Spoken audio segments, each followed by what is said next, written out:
Tonight, our journey begins in the low green hills of Gwent, where Raglan Castle rises not as a border fortress, but as a private statement of ambition. We will walk past its great gatehouse, cross the pitched stone court, and stand beneath a tower built to be noticed from miles away. A castle designed not just to defend its owners, but to impress their guests and quietly intimidate their rivals. From there, we will travel west to the edge of the world, where Harlech Castle stands on its ancient rock above the sea. Here, walls were shaped by geometry, hunger, and patience. A place built to wait out armies, to refuse surrender, and to hold the horizon as if it belonged to it. These are not castles of quick battles. They are castles of long decisions. One was built to host kings, the other to resist them. The fire is warm, the stone is ancient. There is nothing left for you to do now but listen. Adjust your pillows, pull the blankets close. Let the weight of the day begin to lift, slowly, like the tide pulling back from the Welsh coast, until even the edges of it soften and fade. Long before Raglan was a castle, it was a piece of land with opinions. The hill rises gently from the surrounding countryside of Gwent, not high enough to feel dramatic, but high enough to feel deliberate. From the top you can see roads, fields, and villages arranged in a way that makes it very clear who is coming and who is late. It is not a mountain fortress. It is not a cliff-top stronghold. It is a lowland power seat, the sort of place built to be visited, negotiated with, and quietly feared. After 1066, the Normans moved into this borderland with their usual blend of paperwork and fortifications. Wales, after all, had a habit of being cooperative right up until it wasn't. On this hill, they built a motte and bailey. The motte was raised by hand, shaped from stubborn earth and sharper intentions. At the top stood a timber tower. Below it, a fenced enclosure held buildings, animals, supplies, and the idea that this land now belonged to someone who lived somewhere else. It was not beautiful. It was effective. For centuries, the site remained a defended residence rather than a grand fortress. Ownership passed quietly. Timber buildings were repaired, replaced, and repaired again. The hill stayed where it was, doing its job without complaint. By the later Middle Ages, the manor belonged to the Bloat family, who replaced the old Norman fort with a stone manor house. It was fortified enough to discourage enthusiasm, but domestic enough to allow a good night's sleep without chainmail. This was not a castle for war. It was a house for influence. Then, in 1432, the hill was purchased by a man who had no intention of keeping things sensible. Sir William ap Thomas of Raglan arrived with money, connections, and a reputation that did not fit neatly into modest architecture. Known widely as the Blue Knight of Gwent, he was a soldier, a court figure, and a man who understood that power looks better when it has towers. William did not renovate the Bloat Manor, he erased it. Where the Blows had built for comfort, William built for permanence. He chose old red sandstone quarried locally, a stone that looks like it has already survived a few wars and is ready for more. It weathers well, it holds its edges, it ages with dignity and a faint sense of superiority. At the centre of his new design rose the structure that would define Raglan forever, the Great Tower, later known as the Yellow Tower of Gwent. Despite the name, it is less yellow and more the colour of authority that has been left out in the rain. The tower is hexagonal, a shape that looks elegant on parchment and becomes intimidating very quickly when translated into stone. It rises 5 full stories from foundations sunk nearly 10 feet into the bedrock, a depth chosen with the sort of caution that suggests William had trust issues. The walls are thick enough to make echoes reconsider their life choices. Each face of the tower controls a different approach. Each angle watches a different piece of countryside. Nothing about it is accidental, and William did not place it on the old Norman motte. That would have been too ordinary. Instead, he ordered the tower built on its own separate island, surrounded by a wide moat cut directly from the land. The earth removed became ramparts. The water that filled the trench became part of the defence, A drawbridge controlled access, a gatehouse regulated entry. Arrivals slowed automatically. Departures were memorable. Inside, the tower rose like a very serious apartment building. Lower floors stored supplies. Middle floors housed servants and guards. Upper floors belonged to William himself, with chambers large enough for comfort and small enough to defend. At the top, windows opened onto views across the whole estate. Farmland, villages, roads and river valleys, laid out like a map that could not argue back. William was not building for siege alone. He was building for presence. Raglan was not meant to blend into the landscape. It was meant to command it. This was not a royal castle. It was a private fortress palace, the medieval equivalent of building a country house and adding battlements because it feels appropriate. By the early 1440s, the transformation was complete. The manor was gone, the fortress stood. Raglan had become one of the most formidable private strongholds in Wales, not built to guard a border, but to host kings, impress rivals, and make sure every visitor understood exactly whose hill this was. William ap Thomas did not live to see Raglan reach its full architectural ambition. That work would fall to his son, and his son, as it turned out, had even bigger plans. When Sir William ap Thomas died in 1445, Raglan Castle did not pause to mourn him for very long. The stone had already learned how to stand on its own. The work passed to his son, William Herbert, a man who inherited not only his father's ambition, but a far more useful instinct. He understood that castles are not just about defence, they are about influence. Herbert did not see Raglan as finished. He saw it as a foundation. The great tower stood where his father had planted it, firm and unapologetic. The moat still cut its neat line through the land. The drawbridge still controlled the mood of every arrival. But now the castle needed something else. It needed presence. Herbert was rising quickly through the ranks of the English court. He had aligned himself with the Yorkist cause during the Wars of the Roses, and in return found himself rewarded generously. Titles arrived, land followed, power accumulated, and power, when properly managed, prefers architecture. The first major addition under Herbert was the gatehouse. This was not simply an entrance, it was an announcement. Approaching Raglan now meant confronting two great towers flanking a central passage, rising high enough to make riders sit straighter in their saddles. Between them lay a narrow route controlled by portcullises, thick wooden gates reinforced with iron, and grooves cut deep into the stone where they could be dropped with speed and conviction. Above the passage, the stone flares outward into wide machicolations, openings through which defenders could look straight down, and if necessary encourage visitors to reconsider their timing. The whole structure was designed to be both beautiful and deeply discouraging.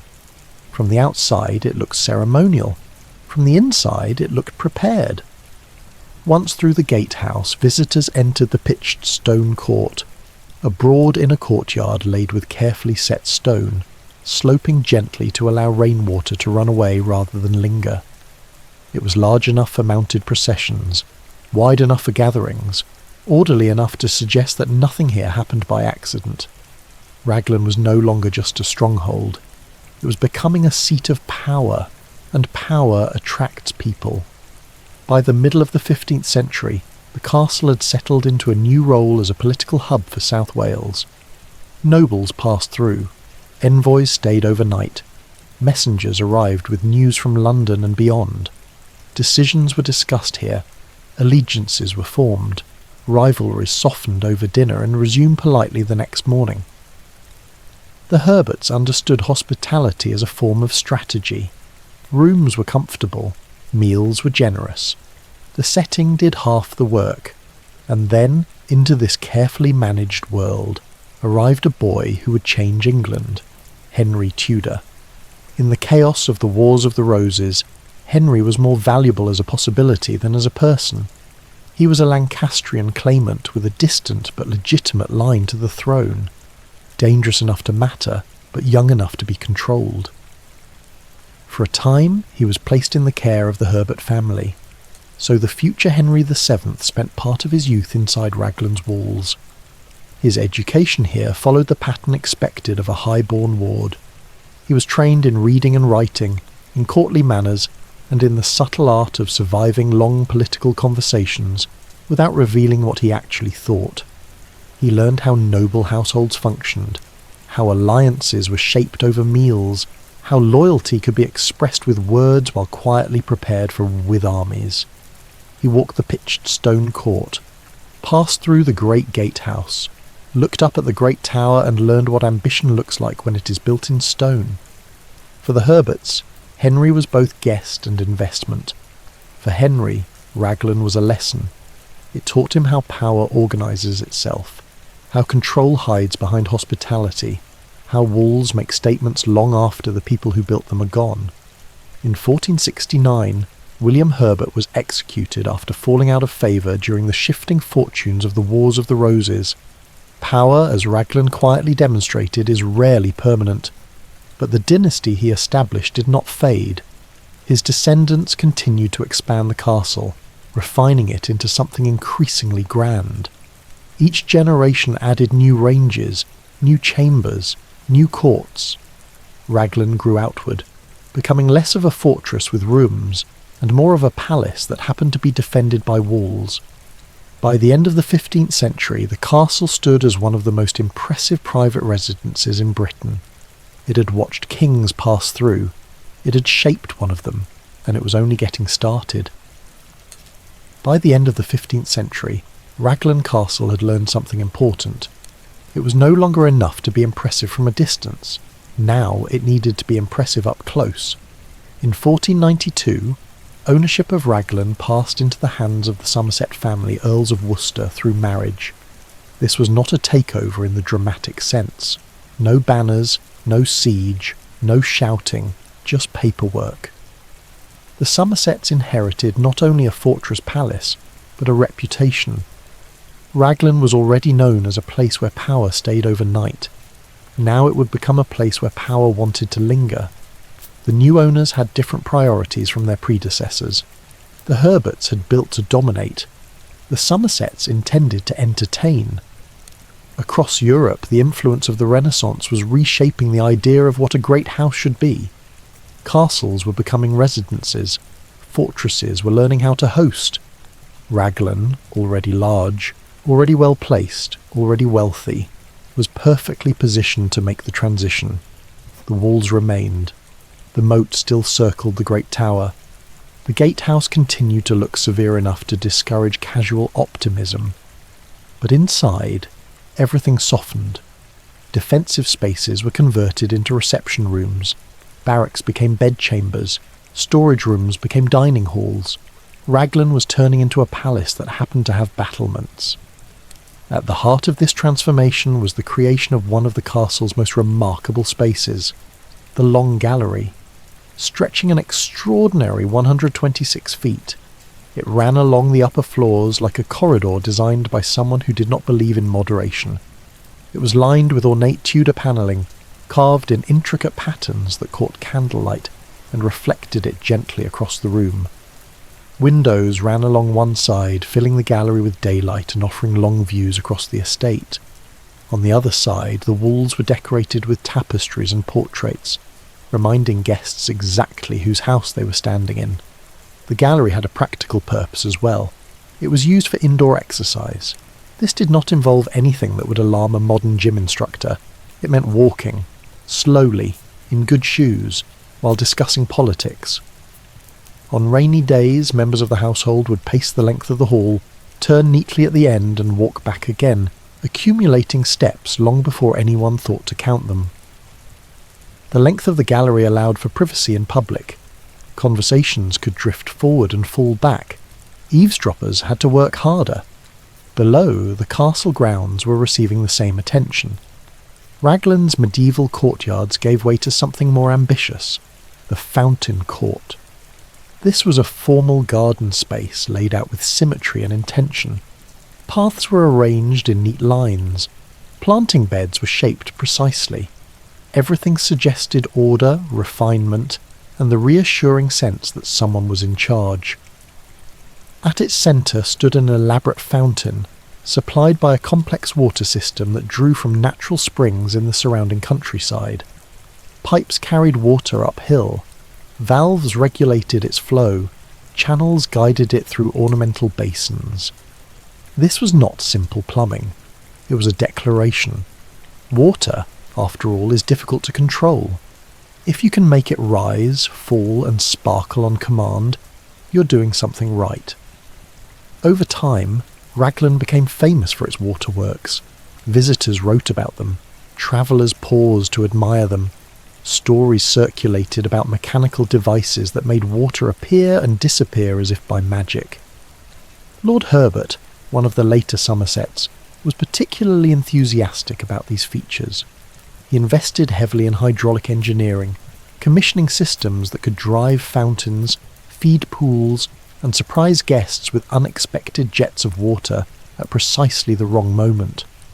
The effect was somewhere between innovation and mischief. It was said that some visitors learned very quickly where not to stand. Inside the castle, luxury continued to accumulate.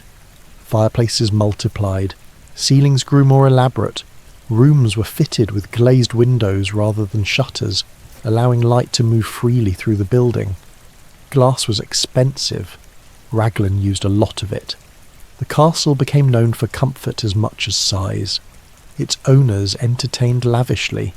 Feasts were long. Music echoed through halls that had once held only armour. This was no longer a place waiting for siege. It was a place waiting for guests. And guests came. Courtiers from London, nobles from Wales and the west of England. Foreign visitors curious about how English power preferred to live when it was not campaigning. Raglan presented itself as a house of confidence. The walls suggested strength. The gardens suggested taste. The gallery suggested leisure. By the early 17th century, Raglan Castle had become one of the grandest private residences in Britain, a hybrid of medieval fortress and Renaissance palace, standing comfortably in both worlds. It had learned how to defend itself. Now it was learning how to impress. And in doing so, it was about to discover that luxury, like power, has a habit of attracting attention.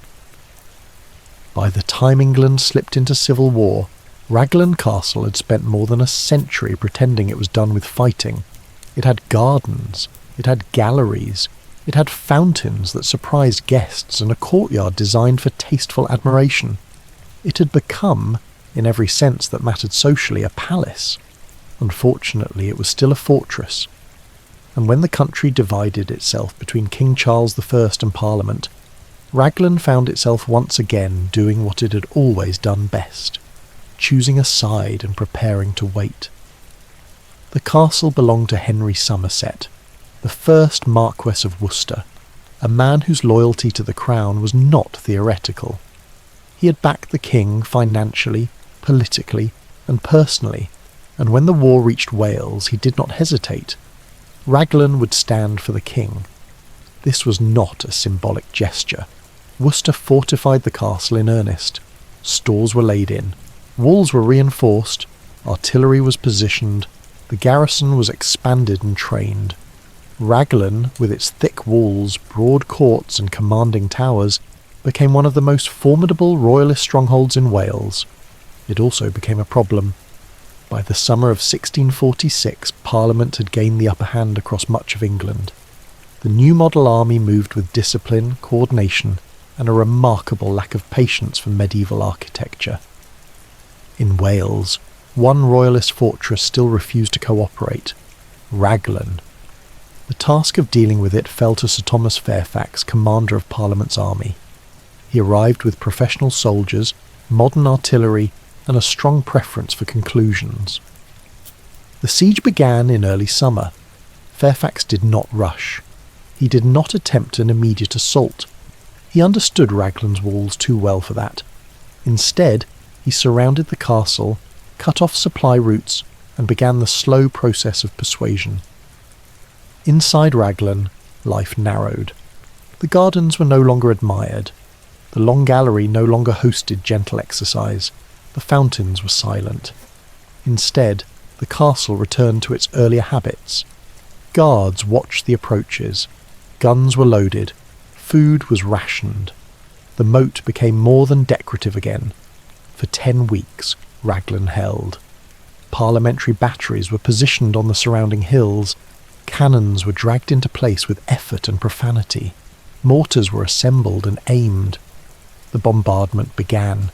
Stone absorbed the first impacts with dignified resistance.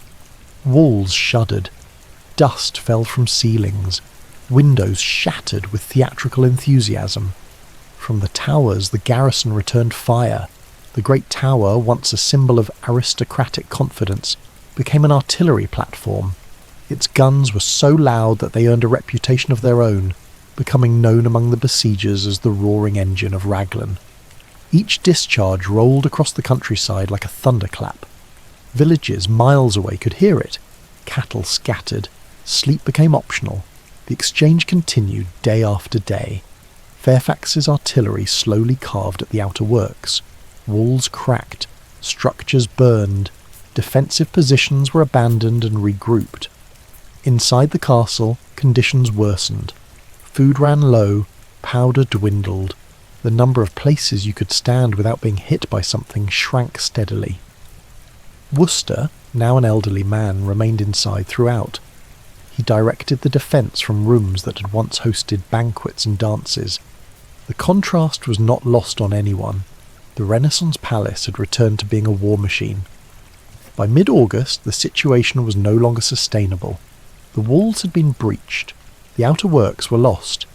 The great tower still stood, but the castle around it was no longer whole. On the 19th of August 1646, negotiations concluded. The surrender was formal.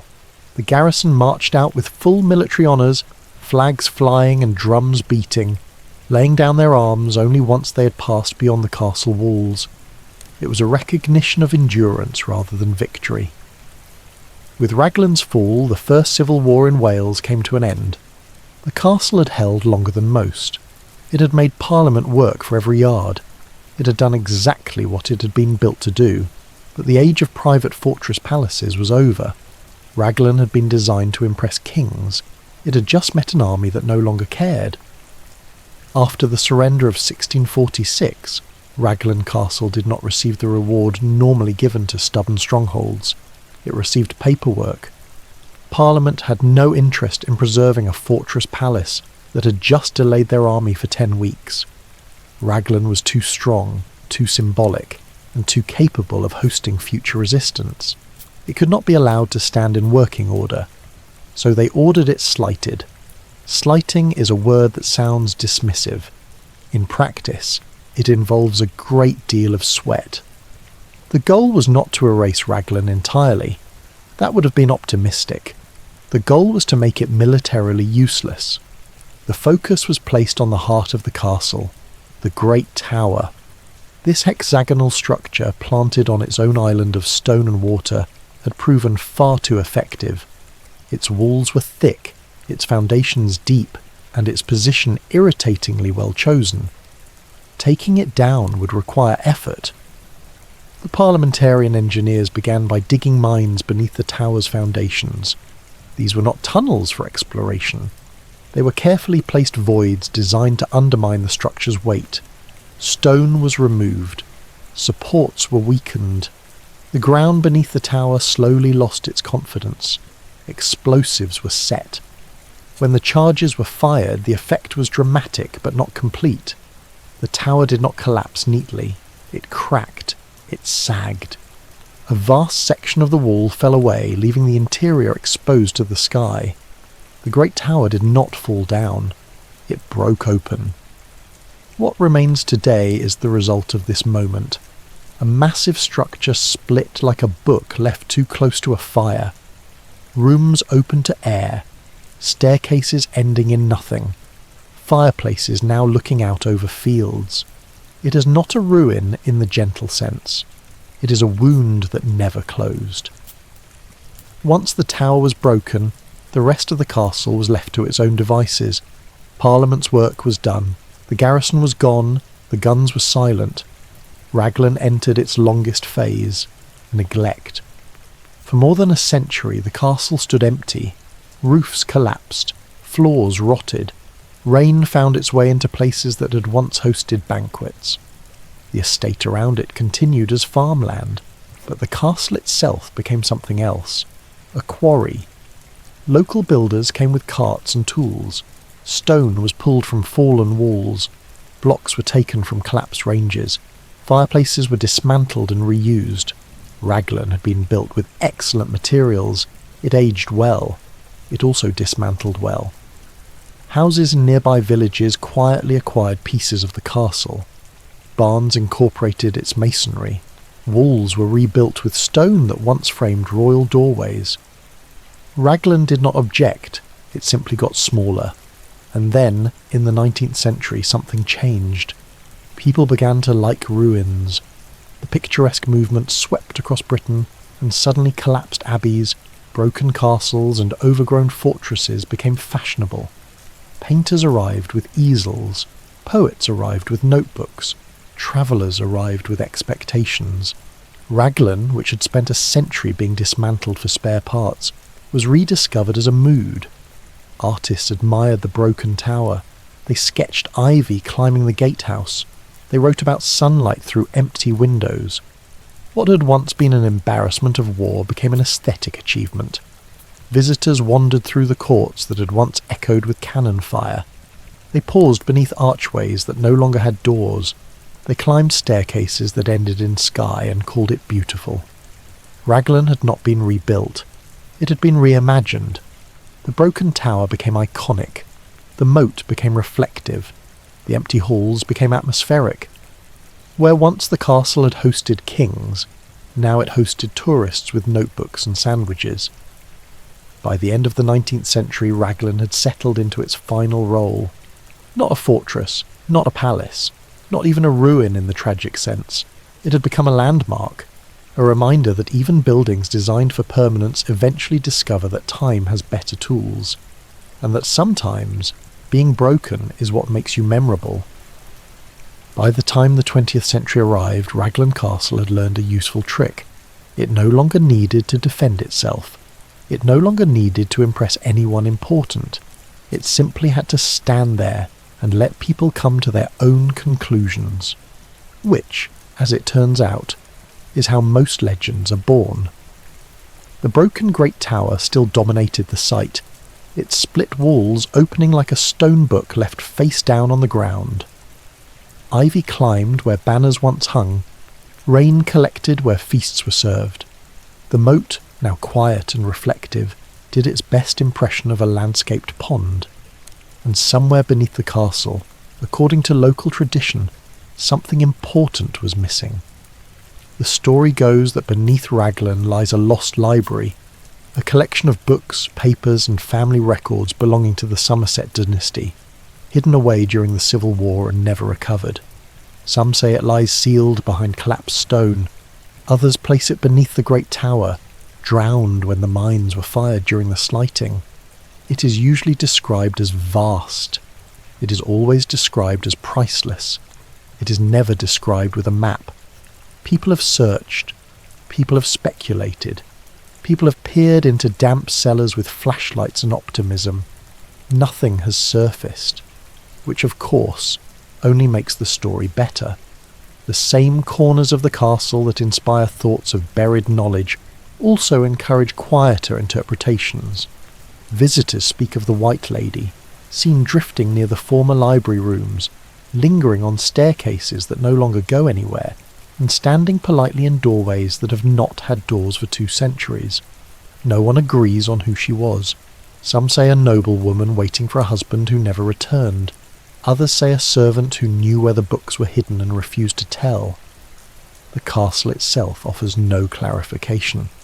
Then there are the sounds. Footsteps in empty rooms. Doors closing where there are no doors. Voices carried by drafts that know exactly how to use stone corridors. These things are not constant. They appear just often enough to be discussed. Raglan, it seems, has learned that silence is more effective when broken occasionally. Among the more curious stories attached to the castle is the mystery of the water command. The second Marquess of Worcester, Edward Somerset was not content with fountains that merely worked. He believed water could be persuaded to do much more. He wrote of machines capable of lifting water without visible force, of devices that could operate continuously, of pressure, valves, and controlled motion. Some later readers would call his ideas early experiments in steam power.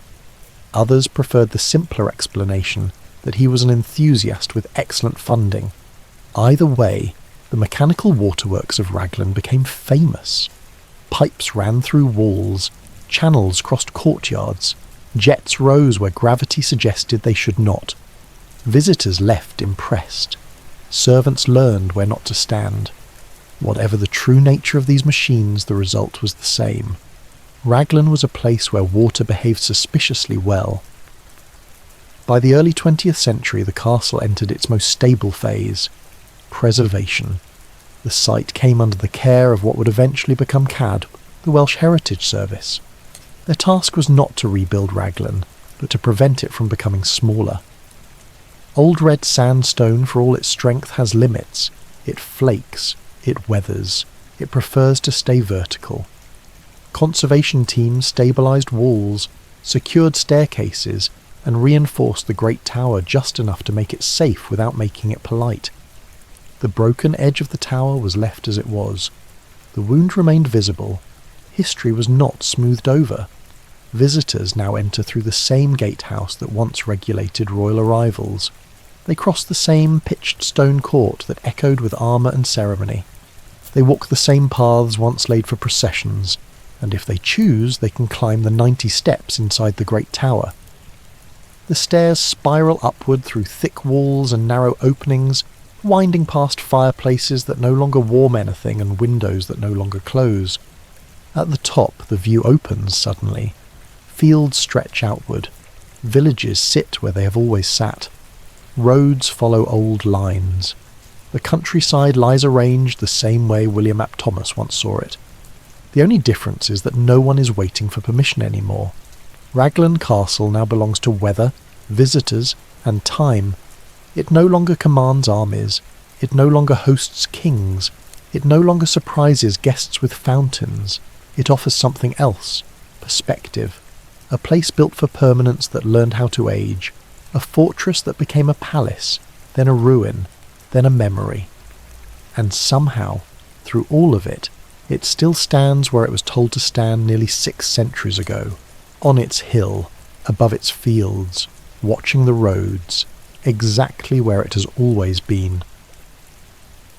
Long before Harlech Castle had walls, towers, or a name that could be shouted across a battlefield, it had something far more reliable. It had a rock that refused to move. The castle stands on what geologists call the Harlech Dome, a mass of Cambrian rock formed roughly 500 million years ago. This makes it older than forests, older than bones, and vastly older than the idea of a border dispute. It is not a polite rock. It rises abruptly from the surrounding land, a blunt interruption in the landscape, offering views in every direction and excuses to stop climbing halfway up. From the top, the land opens outward. To one side, the mountains of Snowdonia gather themselves into something serious. To the other, the sea stretches wide, unpredictable, and historically unhelpful. Long before anyone arrived with plans, mortar, or royal ambition, people noticed this place. They always do. In Welsh tradition, the rock was associated with Bendigeidfran, known as Bran the Blessed, a giant king whose scale matched the landscape he ruled. Stories placed him here not because it was convenient, but because it felt correct. From this height, Bran was said to have watched the sea. One story tells of him seated on the rock, looking out as ships approached from Ireland. They came to claim his sister, Branwen, in a marriage meant to secure peace. It did not. The ships arrived politely enough. What followed was a war so complete that it left the land changed, the sea stained, and the number of survivors small enough to count without losing track. These stories lingered not because they were useful, but because they fit the place. Harlech was already a watching point, already a place where arrivals mattered, already somewhere you could see trouble coming and still not be able to stop it.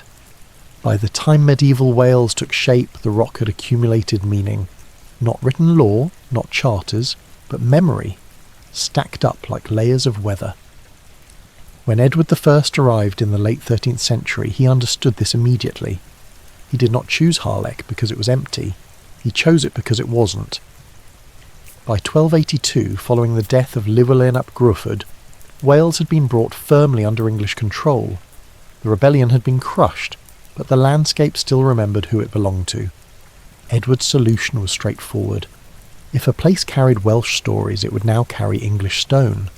The rock was not erased, it was claimed, and what would rise on it would not whisper stories.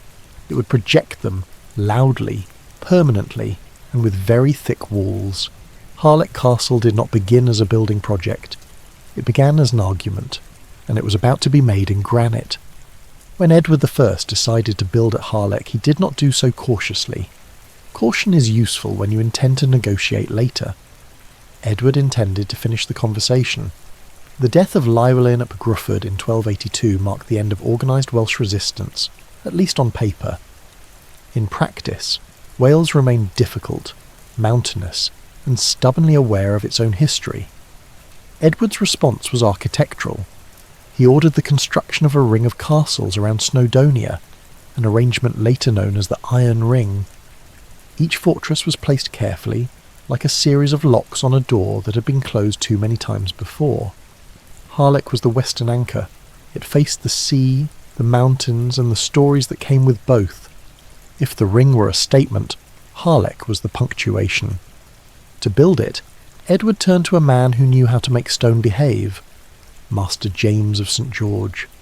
James was not an artist in the romantic sense, since he was an organiser, a planner, someone who looked at a landscape and immediately began rearranging it in his head.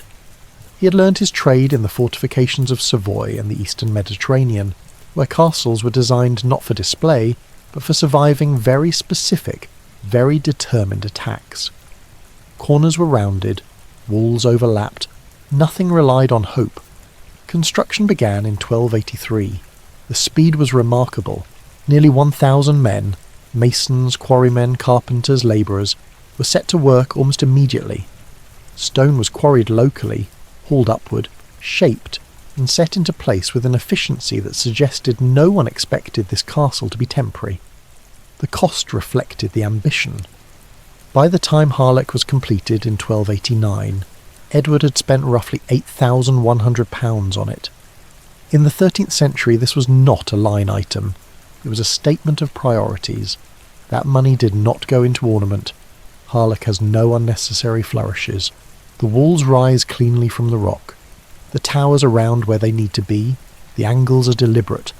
From a distance, the castle appears calm. Up close, it feels prepared. James of St. George designed Harlech as a complete system, not a collection of impressive parts. Every wall existed because another wall supported it. Every opening had a reason. Nothing was decorative unless it could also stop someone. The castle's position amplified this effect. Built directly on the edge of the rock, Harlech appears to grow out of the landscape rather than sit upon it. The stone and the cliff agree with one another. Attacking it from the landward side meant climbing uphill into narrow approaches. Attacking it from the sea meant timing, weather, and optimism. Edward visited the site during construction. He approved the progress. He did not suggest restraint. When the castle was finished, it stood exactly where Welsh tradition had once placed a giant king watching the horizon. The view remained. The meaning had changed. Where once stories gathered, now authority did. Harlech was not built to blend in.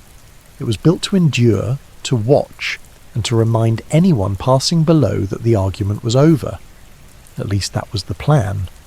The castle itself, however, was about to demonstrate that plans have a way of becoming invitations. Once Harlech Castle was finished, it did something unusual. It stopped trying to look impressive and focused instead on being irritatingly difficult.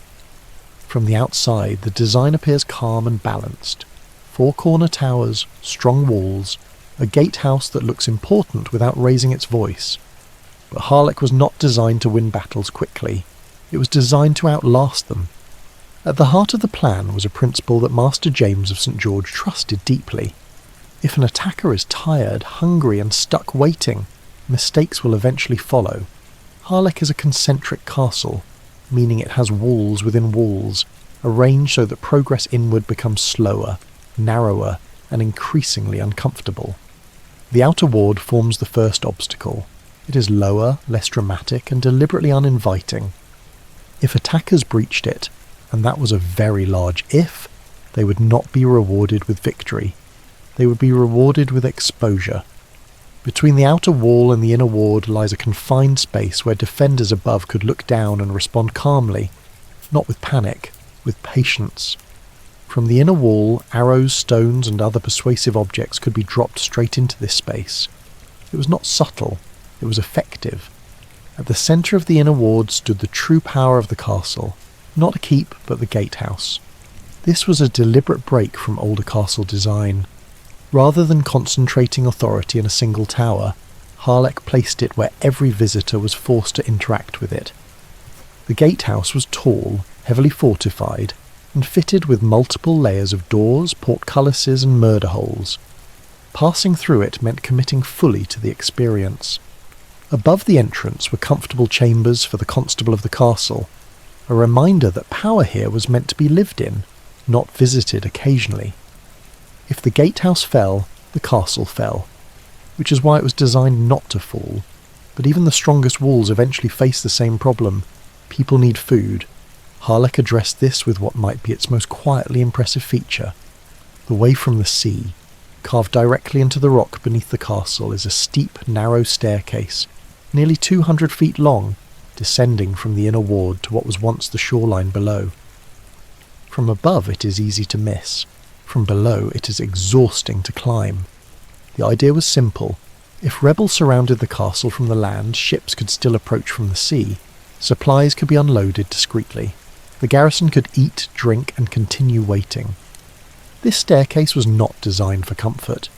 It was narrow, uneven, and exposed to weather, but it worked.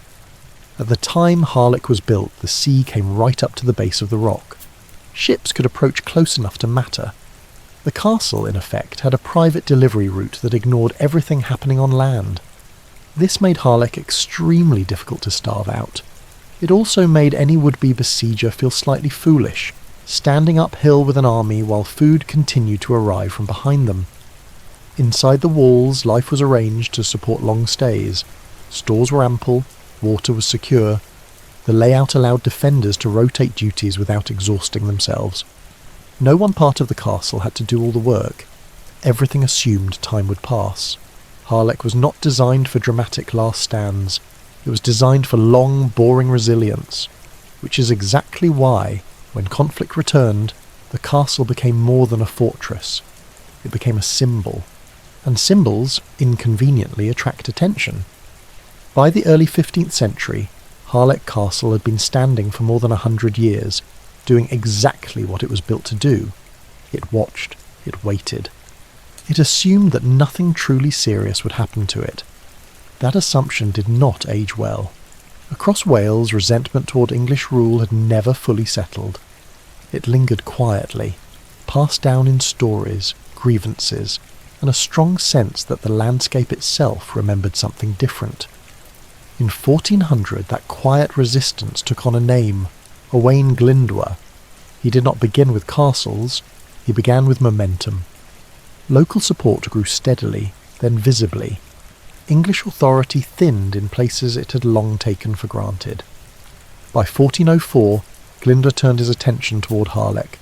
At the time, the castle was held by an English garrison that had grown comfortable. Supplies were managed, repairs were routine. The walls were still impressive, but vigilance had softened. The siege that followed was not a dramatic rush at the gates. It was a tightening. Welsh forces cut land access. They controlled movement. They waited.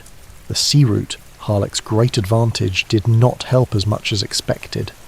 Ships were not guaranteed. Weather interfered. Timing failed. Inside the castle, numbers dwindled. By the time Harlech finally surrendered in 1404, the garrison had been reduced to just 21 men. They were not defeated in battle. They were exhausted by patience being used against them. With Harlech taken, something unexpected happened. The castle did not become a ruin or a trophy. It became a government. For the next 5 years, Harlech served as the de facto capital of Wales. Glyndwr held his parliament here. He issued letters. He negotiated alliances. He was formally recognised as Prince of Wales. This was not symbolic theatre. It was administration conducted inside a fortress built by the enemy, now repurposed calmly and thoroughly. Glyndwr lived at Harlech with his wife, Margaret Hanmer, and their children. Domestic life unfolded inside walls designed for siege. Meals were prepared, decisions were made, letters were written with the sea below and mountains behind. For a brief period, Harlech was not resisting history. It was directing it. From here, Glyndwr corresponded with foreign powers, including France, presenting Wales not as a rebellion, but as a nation temporarily inconvenienced. The castle's design supported this role surprisingly well. The gatehouse served as an administrative centre. The inner ward provided secure living space. The sea route, though unreliable, still offered a sense of connection beyond the landward blockade. But castles do not choose their future. In 1409, English forces returned under the command of Henry of Monmouth, the future Henry V. This time, the approach was methodical. Heavy artillery was brought in, supply lines were tightened, the siege lasted months. Food ran out, hope narrowed. By the time Harlech fell again, the resistance had been starved rather than smashed. Glyndwr vanished into history shortly afterward, his fate uncertain, his legacy fixed. The English reclaimed the castle. The walls remained. The view did not change. But Harlech had done something no amount of stone could undo. It had briefly been a capital, and once a place has governed itself, even for a short time, it never entirely forgets. By the middle of the 15th century, Harlech Castle had developed a reputation. It was not a place where events happened quickly. It was a place where they stalled, paused, and occasionally gave up out of frustration. When the Wars of the Roses unsettled England once again, loyalties fractured in familiar patterns. Kings changed. Banners were swapped. Paperwork struggled to keep up. Harlech, predictably, chose the slow option. By 1461, the castle was held for the Lancastrian cause, even after Edward IV had secured the throne for the House of York. Most strongholds adjusted their loyalties with practical speed. Harlech did not. The castle's defence was led by Dafydd ap Iwan, a Welsh constable with a reputation for patience and a clear understanding of what the walls could endure. He had no intention of leaving quickly, and the castle seemed content to support this decision. Yorkist forces laid siege. They blocked roads. They waited. They assumed this would be resolved in the usual way. Harlech responded by continuing its routine. Supplies were managed carefully. The sea route was used whenever possible. The garrison adapted to long confinement in the way only people who expect it can. Years passed. Outside, England moved on. Edward IV consolidated power. Battles were fought elsewhere. The world continued. Inside Harlech, the calendar barely mattered. The siege dragged on for 7 years, making it the longest siege in British history. Not because of constant fighting, but because neither side was particularly interested in rushing. The Yorkists applied pressure in intervals. Harlech absorbed it. Food grew scarce. Comfort vanished. But the walls held. It was during this time that Dafydd ap Iwan is remembered for a remark that has endured with suspicious accuracy. He is said to have declared that he would hold the castle until all the old women in France talked about it. It was an oddly specific benchmark. It was also ambitious. By 1468, circumstances finally shifted. The sea route failed. Supplies ran out. Negotiations replaced resistance. Harlech surrendered. There was no dramatic collapse, no storming of the gates. The castle simply acknowledged that waiting had reached its limit. The Yorkists took control, and the Lancastrian chapter closed. What remained was something else entirely. The 7-year refusal to yield had captured attention far beyond the rock itself. The endurance of the garrison became a story retold in camps, barracks, and later song. Over time, this story settled into what would become the military march Men of Harlech. It celebrated not victory but persistence, standing firm, holding on, and refusing to be hurried. It was a fitting legacy. Harlech had not changed sides because it was told to. It had waited until it had no other option. And in doing so, it added another layer to its reputation. A castle that could be taken eventually, but only on its own schedule. By the time the English Civil War reached Wales in the 1640s, Harlech Castle had already lived several full lives. It had been a royal statement, a Welsh capital, a stubborn holdout, a place that made armies wait longer than they planned to. What it had not yet been was tired. When the country split once again, this time between King Charles I and Parliament, Harlech followed its established habit. It chose the side that required patience. The castle was held for the royalist cause, and as Parliament's forces moved steadily across England and Wales, Harlech found itself in a familiar position. Surrounded, outnumbered, and not especially concerned about it at first. Other strongholds fell quickly. Some surrendered at the sight of artillery. Harlech waited. Supplies were gathered. The walls were inspected. The sea, still close enough to matter at this point, remained an option. Nothing about the situation suggested urgency, at least not inside the walls. Parliament's forces arrived and settled in for what they assumed would be another prolonged negotiation conducted through hunger. They had learned by now that Harlech did not respond well to enthusiasm. The siege lasted from 1646 to 1647. Food diminished, morale thinned. The defenders continued to do what Harlech had trained them to do, endure. But the world outside the castle had changed. Unlike earlier conflicts, there was no expectation that Harlech would be useful once taken. Parliament had no interest in inheriting another fortress that might later be used against them. When the castle finally surrendered in 1647, it did so quietly. There was no dramatic breach, no last charge. The gates opened because there was nothing left to wait for. What followed was deliberate. Parliament ordered the slighting of Harlech Castle, a controlled attempt to render it permanently unusable as a military stronghold. The intention was simple: make sure this place could never host another last stand. The reality was less cooperative. Harlech's walls were thick, its towers were stubborn. Demolition was attempted, but enthusiasm faded as stone resisted persuasion. Large sections of the interior were damaged, roofs collapsed, floors fell in, the shell remained. From the outside, Harlech still looked very much like itself. It still dominated the rock, it still watched the sea. The castle had been retired, not removed. After this, something changed in Harlech's relationship with history. No one rebuilt it. No one fully abandoned it either. It entered a long period of useful silence, standing where it always had, no longer required to prove anything. The sea slowly began to pull away. Sediment gathered. The shoreline crept outward. The way from the sea, once a lifeline, became an inconvenience and then a curiosity. Harlech was still visible from far away, still unmistakable. But it was no longer part of anyone's urgent plans, and yet it did not disappear. People continued to pass by it, to look up, to tell stories that had outlasted the conflicts that created them.